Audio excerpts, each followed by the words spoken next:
Fala pessoal, sejam muito bem-vindos e muito bem-vindas a mais uma aula de Biologia comigo, o professor Gabriel. Nessa aula de hoje, nós vamos falar sobre as organelas celulares mais famosas. Ou será que não? Na realidade, nós vamos conversar sobre as organelas que o pessoal menos conhece, menos menciona. Ou seja, nós vamos falar daquelas organelas específicas que quase ninguém trabalha, quase nenhuma prova cobra. Mas vai servir aí como um brinde, um bônus aí para você que está estudando biologia celular, beleza? Então vamos comigo que nós vamos falar das organelas mais famosas.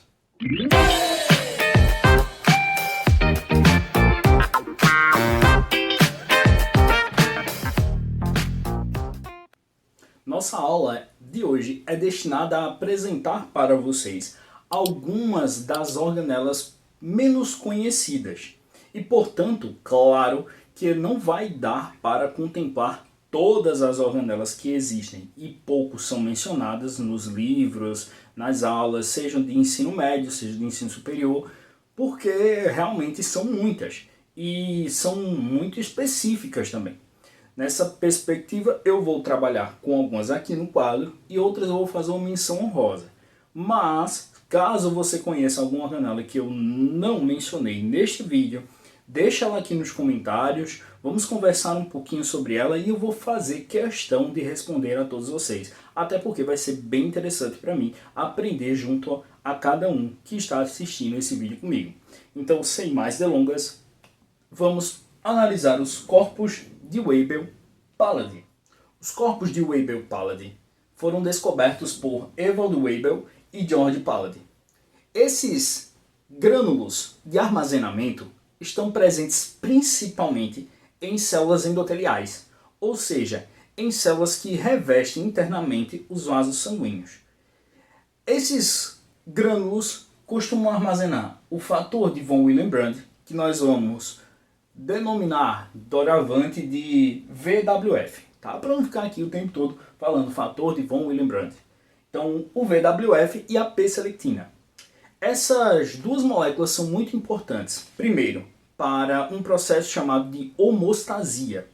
E quem está relacionado ao processo de homostasia principalmente é o próprio fator de von Willebrand, ou VWF. O VWF está intimamente ligado a esse processo, mas daqui a pouco a gente fala sobre isso. Em seguida nós temos a P-selectina, que está relacionada intimamente com o processo de inflamação, tá certo? Bom, esses corpos de Weibel-Palade começam a ser produzidos graças à atuação do complexo de Golgi. Sim, mais uma vez o aparelho de Golgi vai dar uma forcinha aí na produção de uma organela. Na realidade, existe primeiro a formação de um multímero de VWF no citoplasma próximo ali ao núcleo da célula. Aquela formação, aquele multímero de vários fatores de von Willebrand se dirige ao aparelho de Golgi, onde lá ele vai, esses multímeros vão começar a se torcer e se condensar até adquirir um formato oblongo, que é um formato mais achatadinho, certo? Como se fosse um zerinho deitado. Então, aquele formato mais achatadinho, aquele formato mais alongado, recebe por sua vez do aparelho de Golgi uma vesícula rica externamente em clatrina. Essa clatrina vocês conhecem das aulas anteriores de lisossomos. Quando de imediato aquela vesícula se encontra com um multímero de VWF, nós temos a formação de um corpo de Weibel-Palade primário, uma coisa mais básica, ainda não está maturo, ou seja, nós temos a formação de um corpo de Weibel-Palade imaturo. Esse corpo imaturo vai ficar ali próximo ao núcleo da célula, onde ele vai ganhando proteínas de membrana. Essas proteínas de membrana vão se juntando ali ao corpúsculo, que posteriormente vai se dirigir através dos próprios microtúbulos do citoesqueleto para o citoplasma, onde lá vai atuar, principalmente nos dois processos que eu falei a vocês, a homeostasia e também na inflamação. Na inflamação, ele chega a ser um dos responsáveis pelo recrutamento de células que vão estar relacionadas à inflamação. Então vão minimizar os efeitos da inflamação. Nessa perspectiva, os corpos de Weibel-Palade são indispensáveis para o nosso organismo. Então nós vamos encontrar eles adquirindo diversas funções e atuando muito bem no processo inflamatório, bem como no processo de homeostasia. Uma outra organela muito importante é o glicossomo. Descoberta por Robert B. Scott, é uma organela que tem 4 funções principais. Mas antes de apresentar essas funções a vocês, eu quero enfatizar algumas características dessa organela. Primeiro, elas têm formato oval e muito se assemelham aos peroxissomos, até porque acredita-se que ela seja a forma um pouquinho mais evoluída do peroxissomo. É como se o peroxissomo tivesse dado origem ao glicossomo. E vale salientar que essa organela é simples, pois ela é constituída principalmente por enzimas glicóticas que vão estar responsáveis pela quebra de uma substância que vocês já devem ter ouvido falar, seja na minha aula ou em outras aulas, chamada de glicogênio. Sim, o glicogênio também vai estar presente no glicossomo, sacou? Então, muitas vezes o pessoal achava que o glicogênio era armazenado de forma estática. E não é verdade. Na verdade, eles são armazenados nos glicossomos e esse glicossomo ele é móvel, certo? Então ele transita ali por dentro da célula. Vale salientar que geralmente quando o assunto é glicossomo, o pessoal associa muito aos protozoários, que apresentam vários glicossomos. Mas nós também temos glicossomos nas nossas células hepáticas, nas células do fígado. E aí você vai lembrar, né? Glicogênio, fígado tem aquela associação top, né? Então você vai lembrar disso. Mas quais são as funções do glicossomo? Primeiro, glicólise. Ele realiza a glicólise. E não só a glicólise, mas também a quebra do glicogênio. Então ele não só quebra glicose, ele também quebra glicogênio principalmente. Além de também realizar beta-oxidação. Eu não vou falar da beta-oxidação, porque senão eu vou estar atropelando o conteúdo e eu vou estar comprometendo explicações posteriores. Mas saiba que o glicossomo também realiza beta-oxidação. Além do salvamento de purinas, tá? Então nós vamos ter a atuação do glicossomo na coleta de purinas para garantir aí a reutilização delas mais para frente. E também na síntese de éter lipídico. Então eu vou poder sintetizar um pouquinho de lipídios baseados na molécula orgânica do éter, né, na função orgânica éter, para a minha célula, graças ao glicossomo. O melanossomo é uma organela bem simples que tem uma única função, que é o armazenamento de melanina. Sim, ele vai estar contido em células que nós chamamos de melanócitos, células produtoras de melanina. Essa célula vai abrigar a melanina no interior dos melanossomos. E graças a esse armazenamento da melanina, nós vamos conseguir dar pigmentação à pele, aos olhos, ao pelo, mas, claro, que nem tudo são flores. Afinal de contas, a hidroquinona pode sim interferir no melanossomo e comprometer o armazenamento de melanina.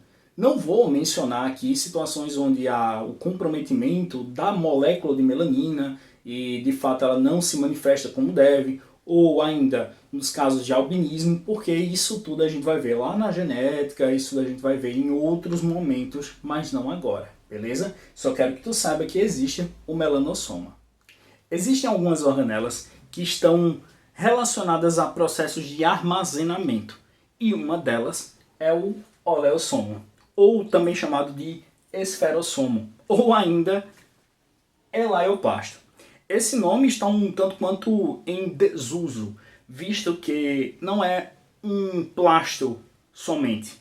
Além de atuar como estrutura de armazenamento de lipídios, principalmente armazenamento de lipídios, o nosso oleossomo ou esferossomo ou elaioplasto ainda permite o combate a bactérias, beleza? Nós vamos encontrar em alguns vegetais, inclusive o oleossomo, contendo ali os lipídios, a gordura. Então, geralmente, nós, seres humanos, contemos a gordura nas células do tecido adiposo. As plantas costumam fazer uso do oleossomo. E nos livros mais antigos de botânica, principalmente, é comum encontrar elaioplasto, se referindo a essa organela. E pouco você vai encontrar na internet sobre ela. Além disso, nós temos os glioxissomos, que são corpúsculos semelhantes também aos peroxissomos, que atuam na beta-oxidação e também no ciclo do glioxilato. Por fim, nós temos o parentossomo, que são tampões de poros septais. Eles cobrem as extremidades do dolíporo. O que é o dolíporo? Ou doliporo, não sei como tu prefere chamar, mas é uma espécie de secção, de fronteira entre células de fungos. Então, esse parentossomo vai atuar como um tampão dos septos que interligam ali as células do fungo, beleza? Então, ele é uma espécie de barreira ali, de limite entre esses organismos e ainda vai ali tampar os poros septais. E isso você vai ver lá na microbiologia, quando tu estiver falando sobre fungos. E falar um pouquinho sobre as hifas, quando são septadas e quando são cenocíticas. Bom, por fim, eu quero citar algumas organelas com uma espécie de menção honrosa a elas, beleza? E eu gostaria de começar falando do núcleo. Sim, o núcleo é uma espécie de organela, tá? Então, o núcleo celular, bem como o nucleolo, são considerados organelas. E, bom, por que não são mencionadas como organelas? Porque atuam de uma forma tão complexa e tão importante que meio que a gente não aborda como se fossem organelas, mas são. Porque o conceito de organela é toda e qualquer estrutura mais complexa que desenvolva reações que estejam relacionadas ao metabolismo da célula e que, claro, sejam indispensáveis para a sobrevivência da mesma, sacou? Bom, além disso, vamos ver mais algumas organelas. O mitossomo, a microfibrina, além do hidrogenossomo e também do próprio acrossomo. E eu gostaria de falar também dos plastídeos, que eu vou citar só alguns, os que eu vou lembrar agora, tá? O próprio cloroplasto é uma espécie de plastídeo, mas o antigo elaioplasto também era. E o cromoplasto, o etioplasto, o amiloplasto são exemplos de plastídeos, que são estruturas que armazenam, certo? São plastos que armazenam algumas substâncias. Bom, pessoal, essas finais eu só citei mesmo porque as suas funções são bem simples, são bem específicas, e se a gente for esmiuçar de fato cada função e cada organela, a gente vai demorar bastante aqui.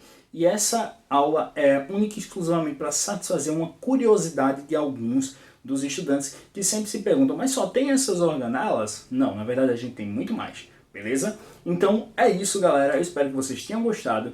Eu vou ficando por aqui e você já sabe qual é a regra. Se tu tá chegando aqui agora, deixa teu like, se inscreve no canal. Se tu já for inscrito, ativa o sininho, cara. Fica aí comigo, garotinha, fica aí comigo, garotinho, para assistir mais aulas de biologia. Me segue nas redes sociais também, na página do Facebook, no perfil do Instagram, e a gente vai trocando uma ideia sobre biologia, beleza? Então aguardo vocês na próxima aula. Fiquem com Deus, um cheiro virtual e até mais. Tchau, tchau.